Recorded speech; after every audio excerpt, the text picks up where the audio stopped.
I'd like for us to look at this because we're talking about Agile. I don't think this is just for corporate entities who are largely invested or interested in Agile transformations. I think we should also begin to speak to our governance systems as well. Okay, so when I Googled something, because I can be curious like that, when I Googled the average age of an African leader, it was interesting what I saw. Okay, people were asking whether the age of the average African leader is a burden on the continent. All right, I'm talking about this in perhaps just wondering if this is at the core of why leaders sit tight on the continent for achieving growth mindsets and excuse me. And then, of course, I have the IPBI model for leadership agility. So yes, introduction out of the way, I would just want to dive into the topic for today. And we are talking about impact of respect and cultural norms on Agile. Mary, don't be scared. I know you're seeing yourself on the screen right now. But there's a reason for that. It's because I cannot take credit for this topic, for this title. It was inspired actually by a session I watched on Sincerely Agile with Mary, a YouTube show. She also, of course, streams live on LinkedIn these days. So there was this particular episode where Mary had this conversation with a chap called Victor Nwadu. Victor Nwadu happens to be a lean agile strategy and delivery consultant. He's also the creator of what we call the RATS model. And then just listening into that conversation, by the way, Mary is an agile enterprise transformation coach. She's based in the UK. And then just listening into that conversation, I was I was blown away, because it seemed like it was a reflective conversation around some of my writings on culture. You know, I do a lot of writing and then I share on LinkedIn especially. It just felt like I was listening to my writing, but it was in the conversation mode. So yeah, thank you so much for doing that and for your consistency with putting that show up, Mary. All right, so why exactly did I choose this topic for this platform? The first would be that I have a knack for understanding human motivation, human behavior and culture. The second would be because of the global relevance of Agile as we see it today. Other than the methodologies themselves, we find that Agile as a principle is finding itself into corporate world, yes, into even personal lives.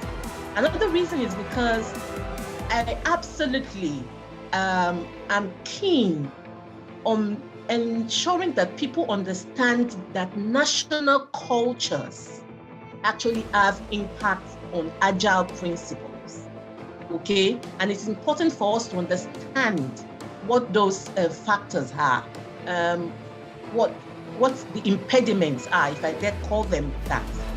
And then, of course, last but not the least is to see how I can share my thoughts vis-a-vis with how we can mitigate, okay, against this risk, as I call them. So just using Scrum as an example of an agile framework or methodology, it's clear that there are certain elements, certain ingredients, principles that are core to Agile. Openness, isn't it? Respect, and a whole lot of good stuff that we have come to associate with Agile.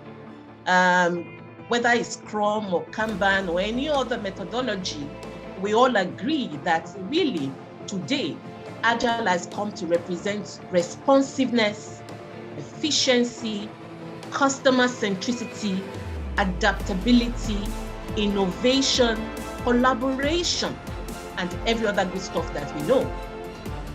But then again, like I said prior, it is is important for us to see that in certain environments, yes, cultural nuances can be a clog.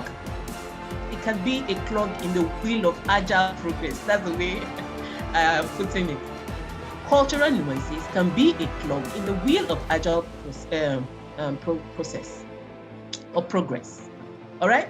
So if we are ignorant about what these cultural nuances are, we will struggle. We're going to struggle. For agile transformers or transforming consultants looking to come into cultures like Nigeria, environments, even the general continent at large, it will be extremely important for them to understand what these potential impediments are. I want to read something to you that I captured from a Nigerian writer and author, Chimamanda Adichie. And it was so powerful, just reading this off one of our interviews. She said, I have always felt that it is impossible to engage properly with a place or a person without engaging fully with all the stories of that place or that person. I think this just reinforces exactly what this whole title, this discussion is all about today.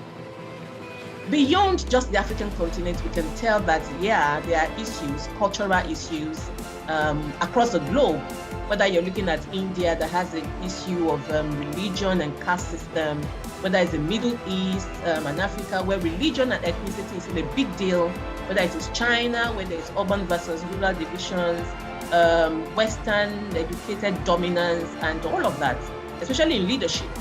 When we look at Canada and Europe, we find that language is still a barrier, it's still a big deal. Canada, South Africa, and USA is the race. We cannot shy away from some of these things. Many of them have come to the forefront in the past months, and some have been there endemic for decades, especially with South Africa. Yeah, we find also with Nigeria, there's a big issue around tribalism. Really, if you are a Nigerian and you're on this call, you understand what the issues are, and many of them largely border around tribalism. Then, of course, we have the global scale where we are still battling with the issue of inclusivity around minority groups and all of that. So really, this conversation is to say that we are moving beyond frameworks. We're looking at mindsets. We want to get to the bottom of things.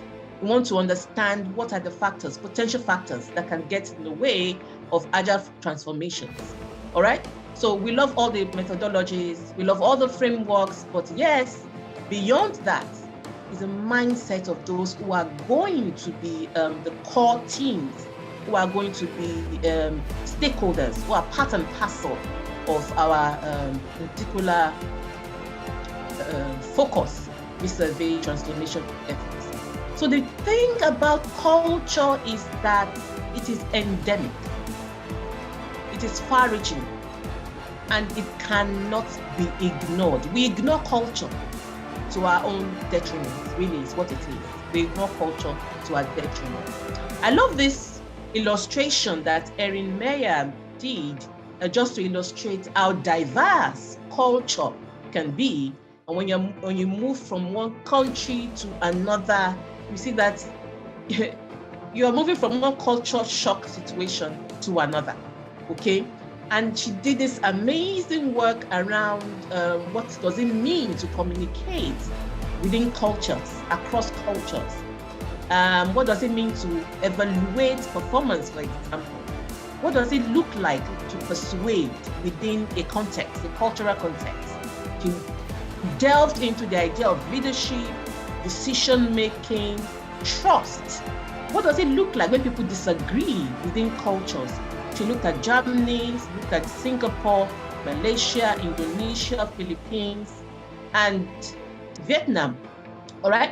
So you could see, just by looking at what we have on the screen right now, Indonesia, Germany, and all of these countries behave completely differently across all of these elements that I highlighted right now. In leadership, for example, in some cultures, it is hierarchical, all right? In some cultures, it is egalitarian. When it comes to communicating, some people have high context communication. Sometimes it's low context, depending on what culture you're dealing with. When it comes to disagreements, for example, some are confrontational. And then some cultures absolutely avoid confrontation. And we see how clearly this can play out when we are trying to adopt Agile. I absolutely love Erin Meyer because of her work on culture.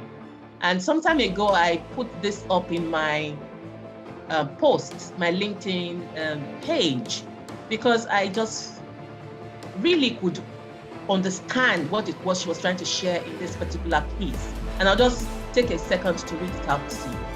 So Erin stressed that most regions, designated emerging markets, definitely have unique cultures that must be examined and understood by potential investors, you see, with a focus on the concept, of respect.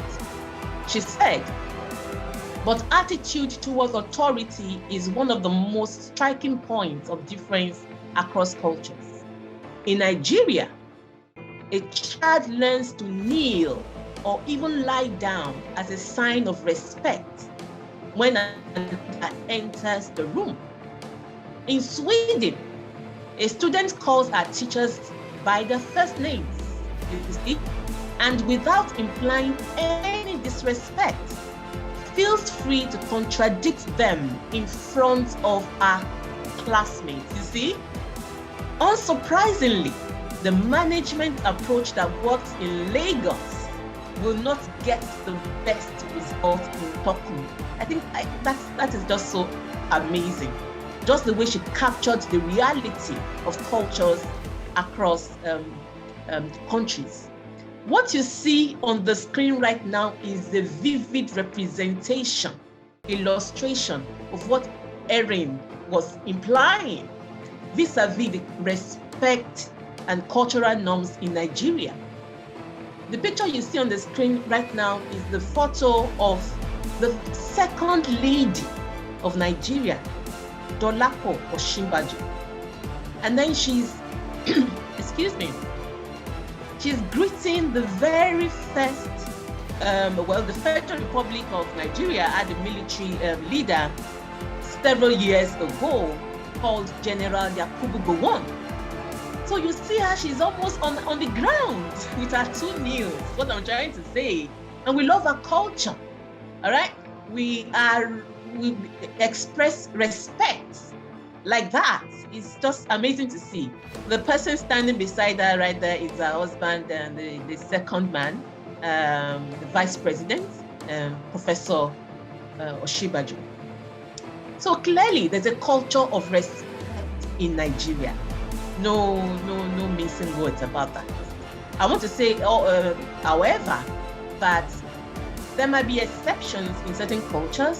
Say for the Igbo culture, for example, they do not necessarily do all of those physical demonstrations of respect. Not to say that they do not respect elders, but yes, generally we understand how respect plays out.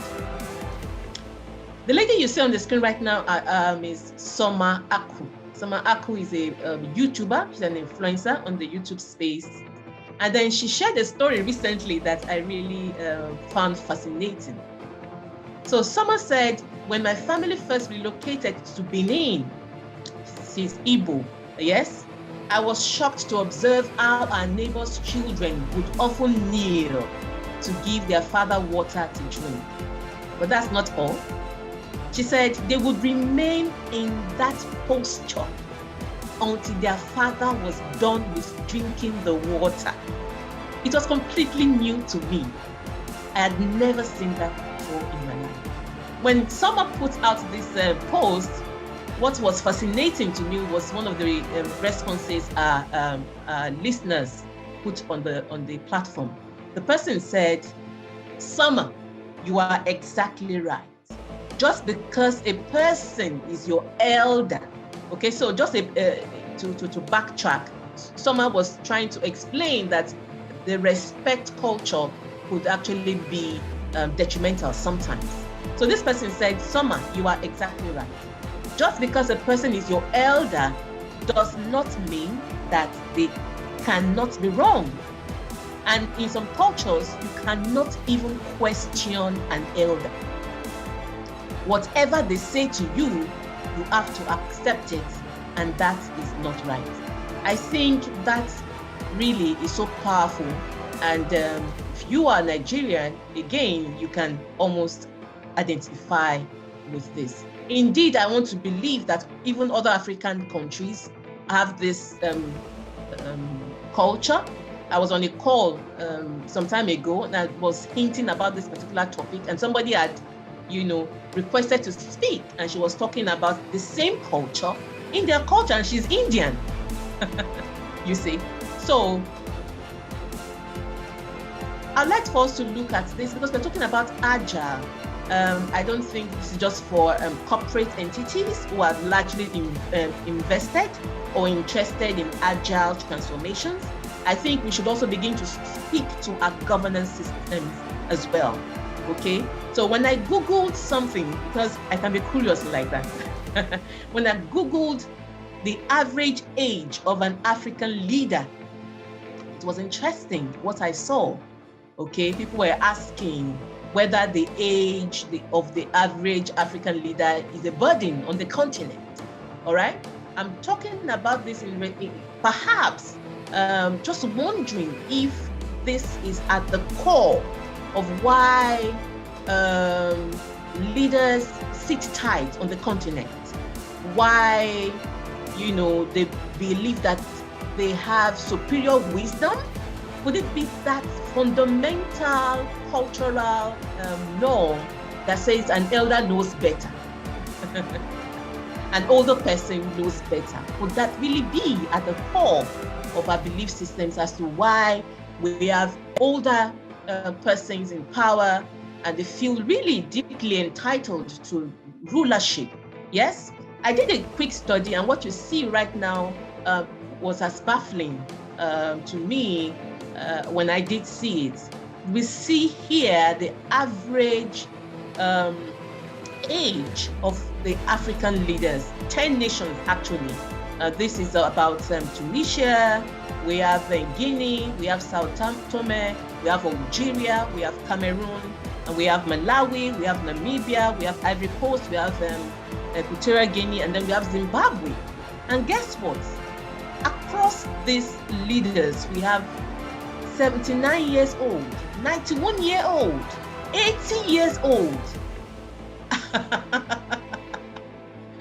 I think the list here is 76, if I'm not mistaken. Yes? And then you want to wonder, is it this cultural mindset, this norm that says, oh, we are older, we know better, we know what you need as a nation? Could it be? I wonder. What you see on the screen right now is a predictive breakdown of what it means, what the world would look like in a couple of years, 2100. All right. And there is this analysis that clearly shows us that in 2100, the Africa would have the largest population of youths on the continent. All right. So the question, it begs the question, what are we doing with an aged population in leadership? All right. It begs the question, what are we doing along those lines? In just asking that question, what came to my mind was the NSAS situation that happened in Nigeria 2020. Okay, and how that propelled forward excuse me, a zeal, a quest, yes, for the youth to say, we need to speak. We need to speak. We want to be heard once and for all. Many people who do not know what this is, the NSAS was a phenomenon that took place in Nigeria 2020, where the youthful, largely youthful population came out speaking against police brutality, and then it sort of escalated into the whole idea of standards of living, fighting for governance, and all of that. And so it was phenomenal because for the most part, the youth were fearless. The methods, the approach that they took to the protest was like we've never seen it before. And it begs the question, are we in need of new approaches, agile approaches, even in governance? Beyond governance, we see that there's also the corporate dimension. Again, very sorry to put you on the spot, but your program is that inspiring. I can't tell you. I don't join on Sundays, but trust me, I watch most of your videos. So this particular episode, she had Abiodun Abi on the show, and somehow they touched on this issue of respect, and then I took notice.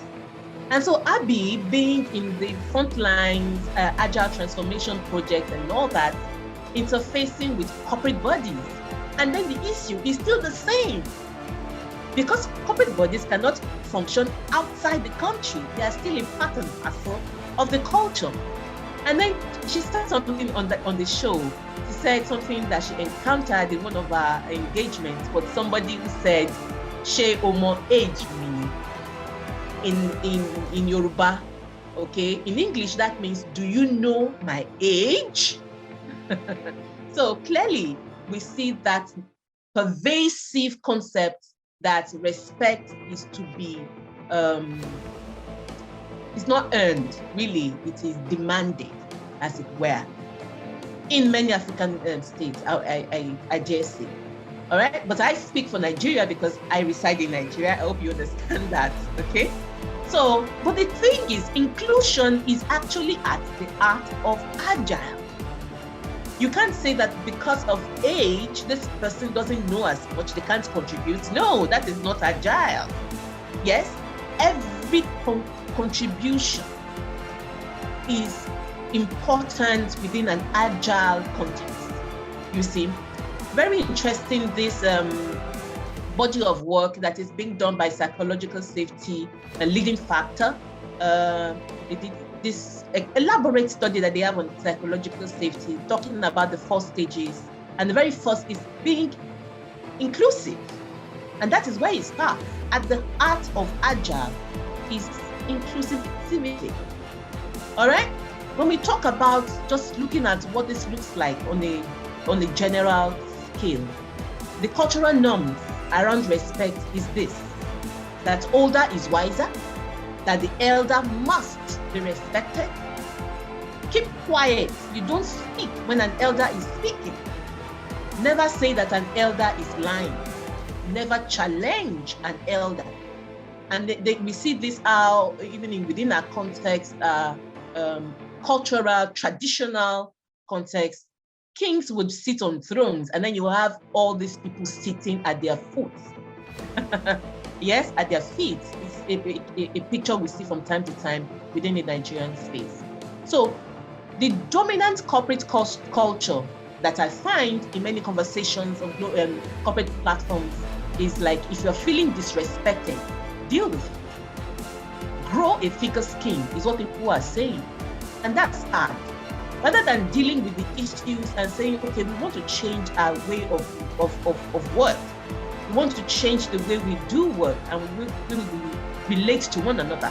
Corporate people are saying, deal with it. Build a thicker skin. Yes?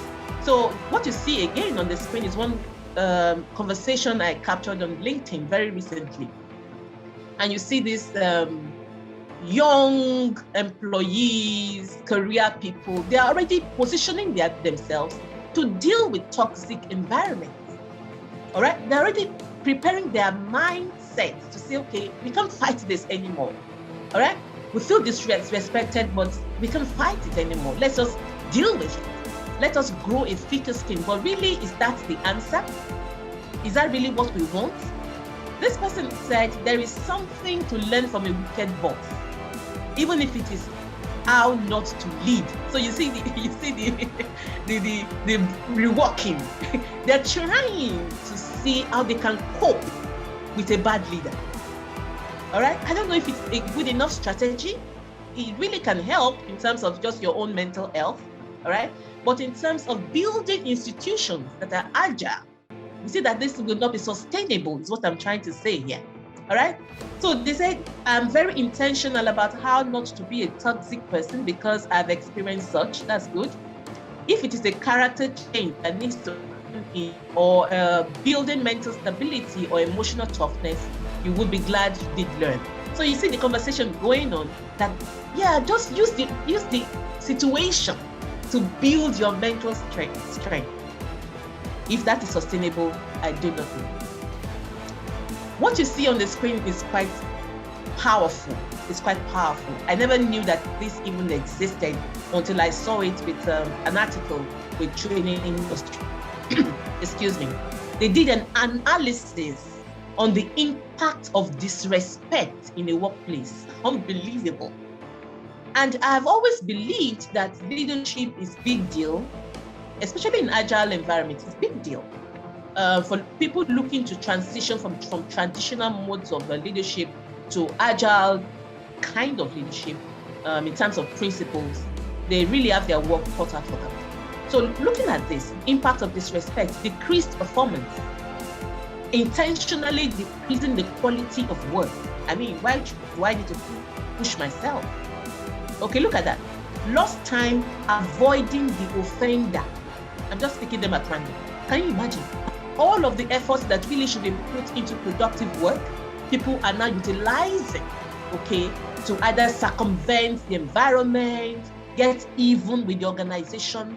And yeah, because they feel like if the organization can allow behavior, especially with leadership, to just pass, then they want to get even with the big organization. All right? And really, there's frustration overall. When you look at many countries in Nigeria, on the continent, you find that really there's a lot of stress. And you would expect that the workplace would not be that place where you would have additional stress. So what I'm saying, that there are implications, there are consequences for us allowing the culture of disrespect to seep into our corporate lives. Yeah, we have it largely on the national level. I know time would cater to that. And then, of course, platforms like this also hopefully would help to cater to that. So thank you again, Mercy, for doing this, and to the entire WIA team.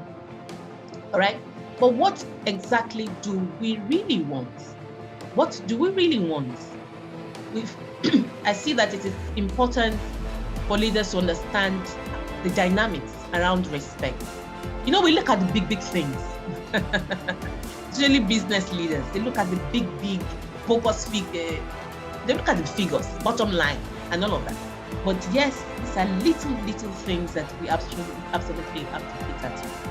What do we want to achieve? We need to move from cultural norms that serve as impediments, because we already know what agile is. We already see how beneficial it can be to innovation. Yes. Okay. So we really want to move from those cultural norms that are inhibiting us to agile in practice. You see, we want to be civil. We want to be respectful. We want to be courteous. We want to place a premium on feedback, because feedback allows us to improve. And if you don't respect people, they will not give you authentic feedback. They will deceive you. There will be a lot of sycophants within the system, is what it is. And then, of course, we want to be empathetic. We want to increase a culture of trust. I mean, if there's no mutual respect, hey, what is trust? And Agile, again, is big on trust. Yes? Openness, isn't it? Then, of course, receptiveness and the ability to just encourage one another. That is what we want to achieve. So clearly, we are seeing some outliers. It's amazing. And what we really want to see is more outliers. And I'll explain. Last year was an important year for the people of Warri in Delta State, Nigeria. And why so? Because a young king came to the throne, very upwardly mobile, contemporary person, widely educated, and all of that. If you follow, even on the African continent, you could tell that it was a big deal what took place in that town, that city, that part of Nigeria, all right, last year. I did put out a post around the incident when it did happen, and that was because something did jump at me at the coronation of this young man, Ogiame Atuwashe III. And during the coronation ceremony, it was what he did rather than what he said that I found extremely powerful. All right. So in the post I put out, I said, you imagine my utter surprise then to hear the new Olu of Warri at his coronation say to his audience, I know it is tradition for you to stand up once I get up. All right? Meaning that's the norm during coronations, for people to stand up once the king stands up. All right? He says, but I want to crave your indulgence to please remain seated. Pray. Is there something about to shift in the posture of leadership in Nigeria? So these are outliers. I'm really, and I want to believe that Nigerians like myself, Africans like myself, would hope that we have more of these postures that convey service, that convey servant leadership.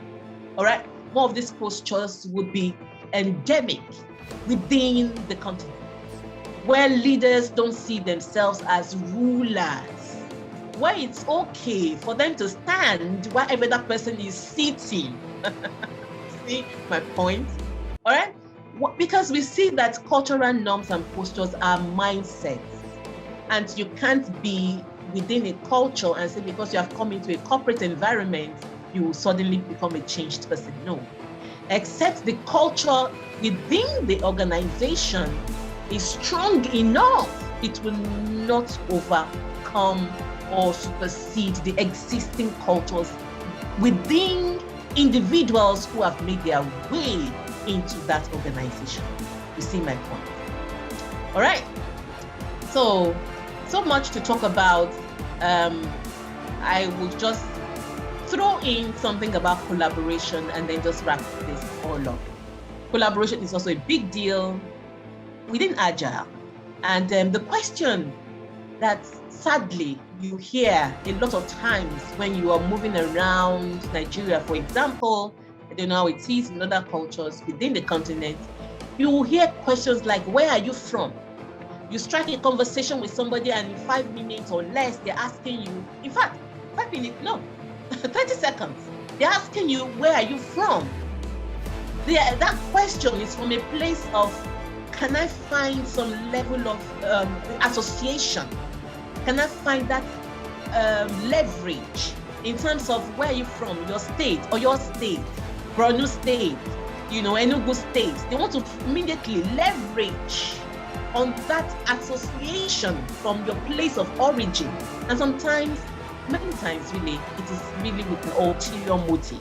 Yes? Either to circumvent a system or just to get advantage. And so we see that in itself hinders collaboration. When people already come with mindsets of they are from there, I'm from somewhere else, it really can be a clog in the wheel of our agile progress. So investors, agile transformators wishing to come to the continent should absolutely be aware that these nuances exist. All right? This lady you see on the screen is called Taye Selassie. Taye Selassie is a Nigerian, Ghanaian, and British writer. Okay, I saw a video of hers the other day, and then she did say something that sort of resonated with me along this line. She said, do not ask me where I am from. Ask me what local I am. In the video, she was just saying that, yes, this question can be somewhat, this persistent question, where are you from? Where are you from? Can really get in the way. It can really get in the way. It's almost discriminatory, if you like. And personally, I don't like people asking me that questions. And if they do, I shy away from it. I find a way just to move away from that question, because for the most part, I see that it comes from a place of, just being, how would I put this now? You're just trying to take advantage of something that I do not know yet. All right. So nations, countries are not homogeneous. All right.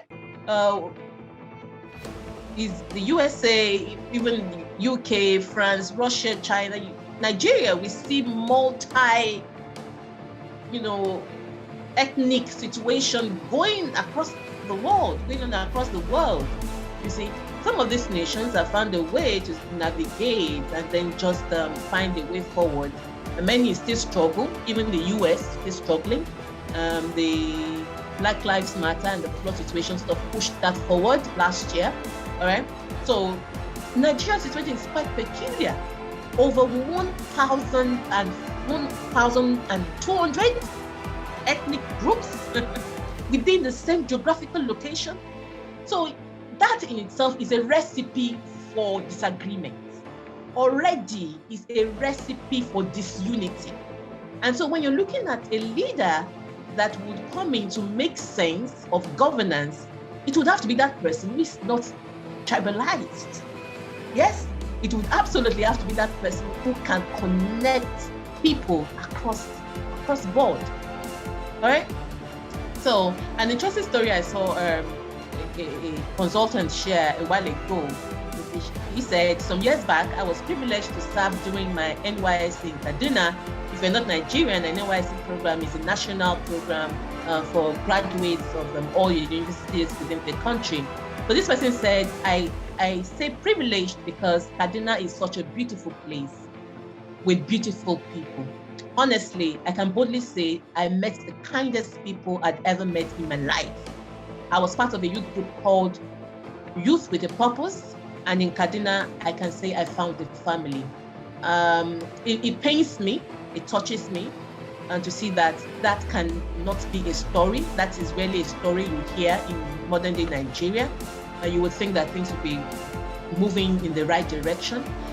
So this person shared the story, and I really, really wish, because this person served in 22nd of May, 1973 or so, I don't know. No, sorry, my apologies. No, that information is wrong. But you get the story. The story is that this young Yoruba boy who found a family in Kaduna. Kaduna is in the northern part of Nigeria. Southwest is where this person comes from. Western part of Nigeria, I beg your pardon. It's a Yoruba person. All right, finding a home in Nigeria just a couple of years ago. So really, what I'm trying to drive at is how ethnicity largely pulls us apart. And guess what? When you come into corporate Nigeria, you see absolutely the same thing. You see absolutely the same thing. You see favoritism based on ethnicity, isn't it? You see discrimination based on ethnicity. You see biases and subjectivity based on the question, where are you from? And then we lose all sense of,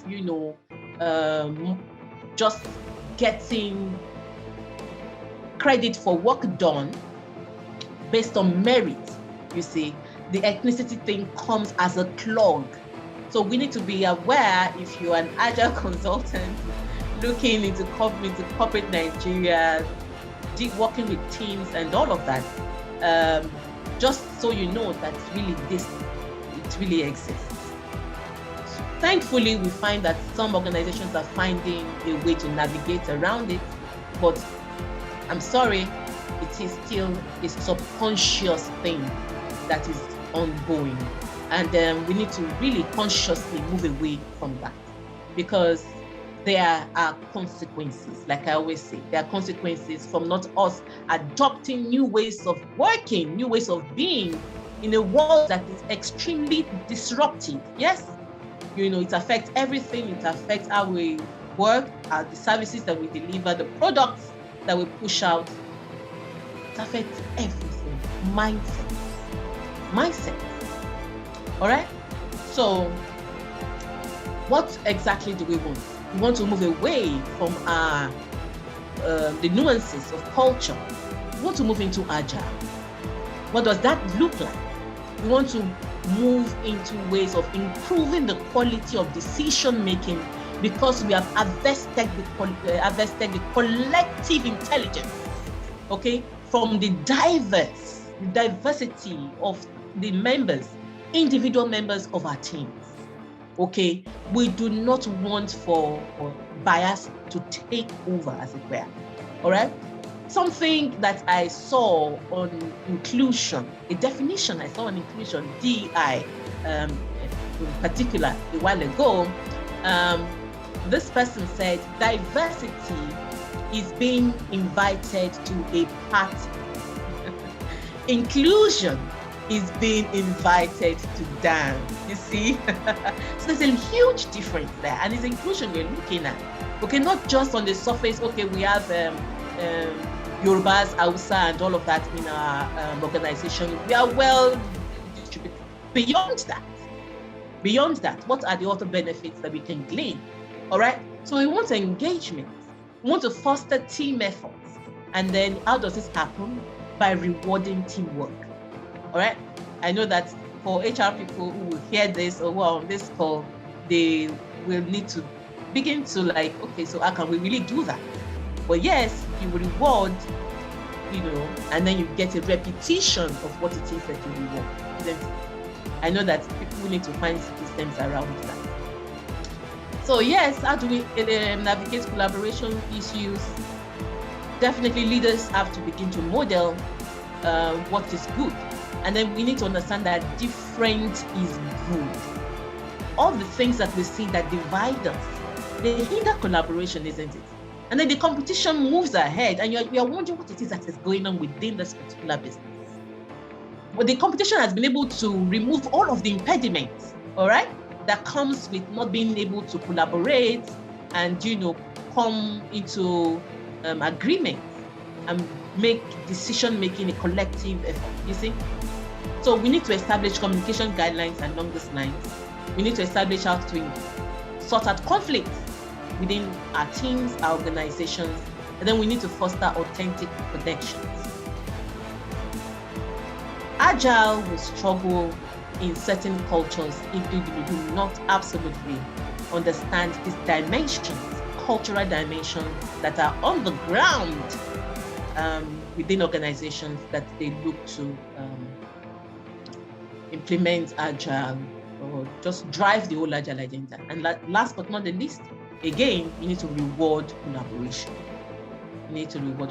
In just concluding, I would say something that put out somewhere, I don't know whether LinkedIn or somewhere.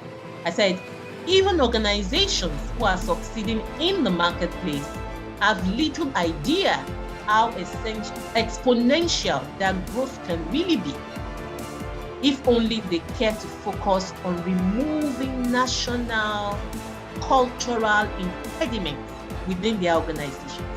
If you think that, things will just take care of themselves, no, they won't. We need to be deliberate about this, both for organizations who are looking to implement Agile and also for organizations who are looking to move at the speed of change that their environment is moving at.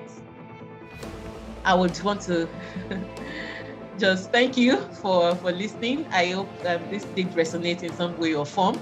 Mercy, I will hand over to you. If there's any question, we can just tackle them. Yeah. Thank you for having me. First and foremost, I want to tell you that you wowed me with your opening session, especially the fact that you amplified Sincerely Agile with Mary. And I could see the joy in our face, because the truth of the matter, we have to be the change we want to see. It's not a common thing that we Africans, we amplify what we do. And I really can't explain why that is. I don't know why. The truth of the matter is for us to grow, and we want to be like the Indians. Mary woke me up this morning with message, send me the flyer for women in Agile Africa, and she posted it. So for us to see change in Africa, first, we must be the change.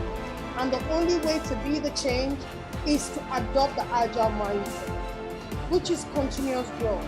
And thank you so much for having a model, for making reference to Victor and the session you had from Mary. That is something that I think that it's not a common trend with us. We want to see us pull down. We don't want to lift each other up. So for me, I think if there's anything you want from me today, it's just that your opening session was a winner. It was a brilliant, and I could see Mary enjoying your session throughout. She was just going through and basking. Mary is amazing. You are amazing, and I would like to invite you to our meetup. Do reach out to the lead of Lentos meetup. I think you have something to share, and please, for me, I want to spotlight as many Africans as possible personally.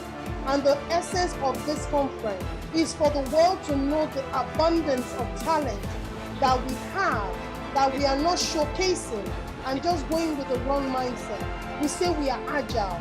We are not agile. We are doing agile. We are not being agile. Being agile is what Mary did this morning, reaching out to me and saying, send me the flyer. Being agile is supporting your brother and lifting them up, supporting your sister and lifting them up. Winifred, thank you for joining today's session. Mary, thank you. I mean, this gives you joy. It gives you hope that there's room for growth with us. We are the change that we want to see. So, Funke, respect. You know, I don't do this. When I do this, it means a lot to me. Not many people. Thank you. Another person that I need to give serious credit to is Olatunde.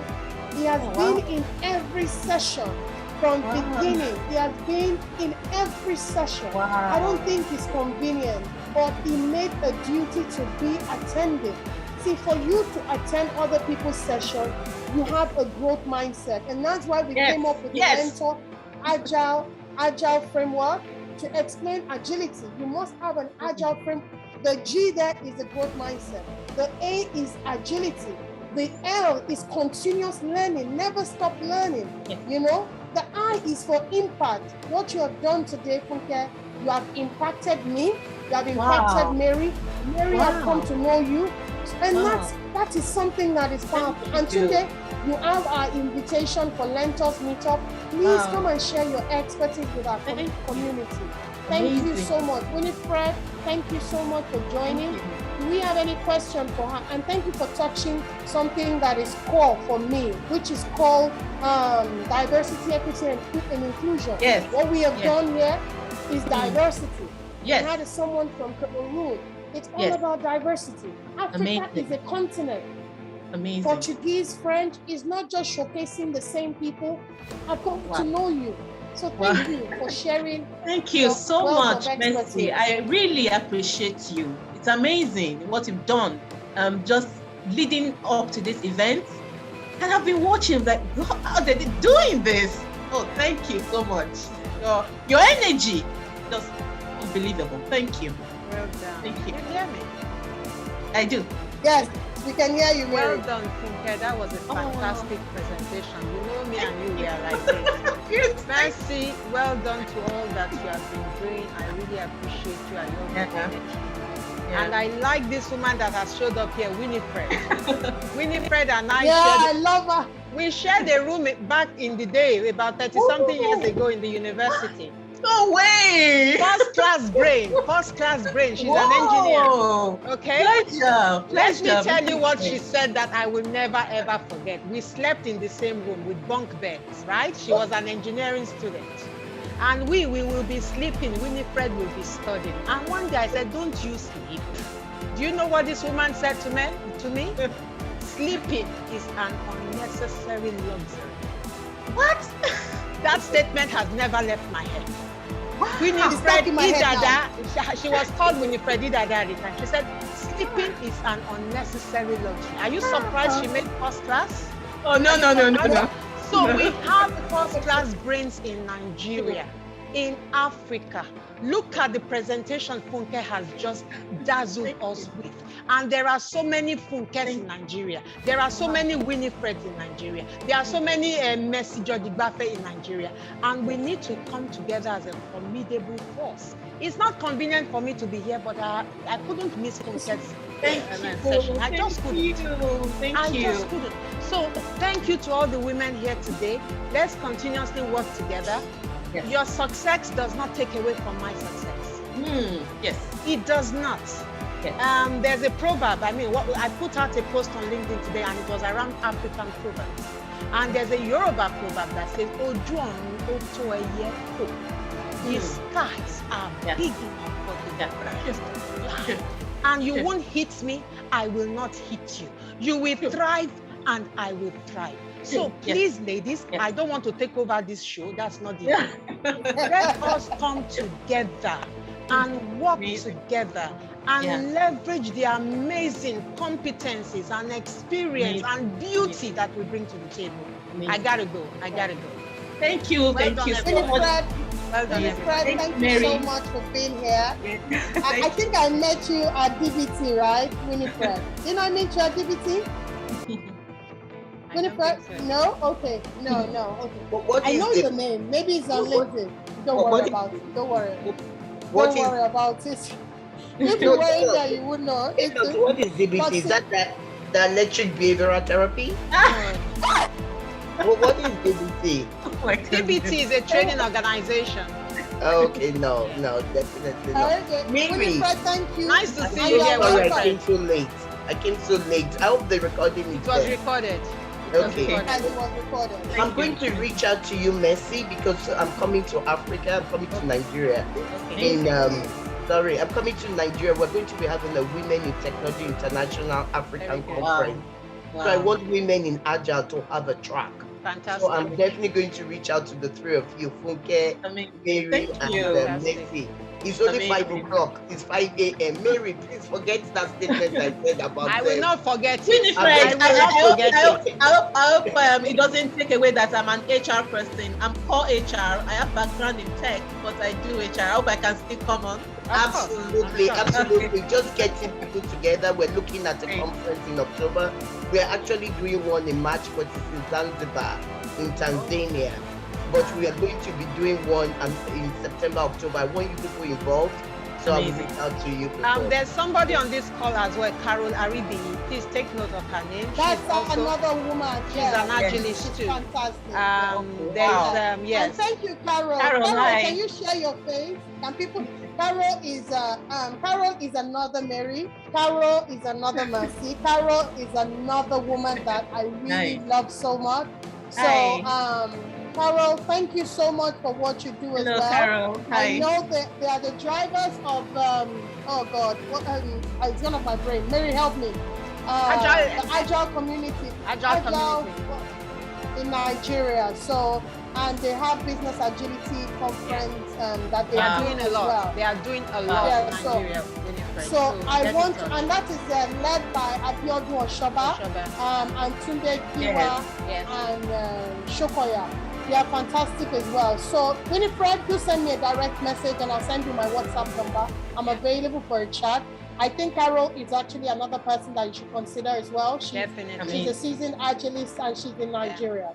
Okay, thank you everyone. I appreciate you guys making it. It's very early hours. The track is on. We have another 11:30 coming up. And thank you so much, Mary. And I will be talking tomorrow. I'll be talking about self-directed. Yes, Mary is talking tomorrow. So Winifred, reach out to us if you want to have a slot on our meetup. Okay, we're very excited to have. And I agree with what you said. I believe sleep. What did you say, Mary? Is a luxury? What did you say? No. She said sleeping is an unnecessary luxury. It is an unnecessary. Put it in context. Of course, we have to put it in context. Let me put it in context. Okay, so when I came into engineering, I chose to study electrical engineering. And at that time, no woman had ever finished first class. There were very few women, and most of the women that studied electrical engineering, they were really graduating with the third class or second class lower. And as a young girl who went to QC and who had a father as a lawyer, and my father was very philosophical, so that means that you challenge norms. Like you said, you're a cultural architect. I was like, why? I mean, what makes our gender? How does our gender interfere with our academic excellence? So for me, at 16-year-old, I came into the university determined to disrupt that. So that's why sleep was an unnecessary, because it was tough. Yes. It was really hard. My daughter is in Princeton, and yesterday she called me and she was like, "Mom, I have to take 5 courses, and I don't want to take 3 computer science courses.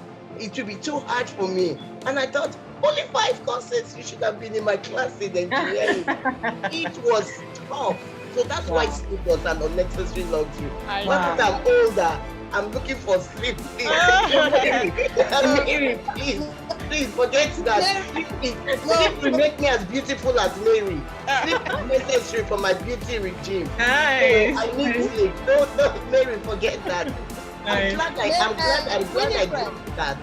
I broke that because more girls now are pursuing STEM careers. I work with the UN Office to Special Advisor to Africa. So really building the STEM pipeline. I'm very passionate about that. Yeah. So now that I disrupted that, more girls now are pursuing STEM and they are finishing top of the class. And so I'm passionate about the work you're doing. Well done. I'm going to listen to the recording. Thank you. Winifred, let me say this here. I see, when you want to disrupt completely, sleep is an unnecessary luxury. Yesterday, I did not sleep till 5:30 in the morning because of this event. Number one, I've been up, moving from one room or the other, making sure people have visibility and they can have traction about the work they do. So when you are starting out in a new environment, Lentor is literally under, over a year, but I have disrupted this sector. You almost are, 50 years, almost 50 years, not an Ivy League, no father sponsoring, no mother sponsoring, both of them gone. I've had to bootstrap. You know, to make it worse, all our sponsors, you can see them, they sent us money, the money has not hit our account. We had a press conference and it was covered by the print, the TV, all of the sector. So I agree with you, when you want to be a change within a sector, sleep is an unnecessary luxury. You have to give it everything. To that point, yes, everything. You have so to I give agree it with you on that. I mean, Winifred, you said I should stop saying it, but believe it or not, there are times when I started my Agile journey, I mean, as human beings, we all have stories. I have had a low point in my life where I had to pick myself back up. And trust me, sleeping was an unnecessary luxury. I was sleeping a few hours every day to get myself out of that, out of that place into a better place. So yes, you'll be surprised. I mean, look at what you have done as an electrical engineer. You did not know it, but you were setting, a pace. You were a mentor to so many young girls. You set you raised the bar for them. You were a role model for them. And that is why within this Agile space, for me, I have stepped forward as a leader in this space. And that we must sanitize the space. Otherwise, what is the point?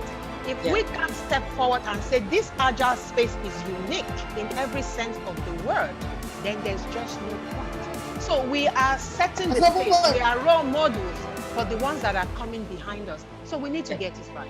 We need to get it right. Yes. And Mary, in addition to that, because oftentimes, go on, yes. Mercy, I just want to commend you because I know Mary is my pal, but you, Mercy, if I don't know you one-on-one, I will get to know you through your WhatsApp. But I want to tell you that people are watching you through all your LinkedIn posts. Yeah. So I just want to commend you for doing it because somebody reached out to me from Egypt and she was like, you've got to get into Lentor, you've got to make Lentor visible through our Women in Technology International infrastructure. Because there's this girl, Mercy Days, and she talked about you. So when I woke up today, I was like, oh my God, I have to plug into this meeting. I was Wow. looking for Amazing. it because I was looking for the opportunity to meet you one-on-one. Oh, So just wow. keep up doing That's the it. excellent work you're Yes. doing. Keep on showing Well up on done, Mary. meetings. Well done. People Well are done, Miss. watching you, people you Well do done. not know, No. and they are Yeah. your evangelists. So Yeah. keep up the good work. Yeah. And maybe what Mary is doing with her podcast is excellent. So all of you are doing great work.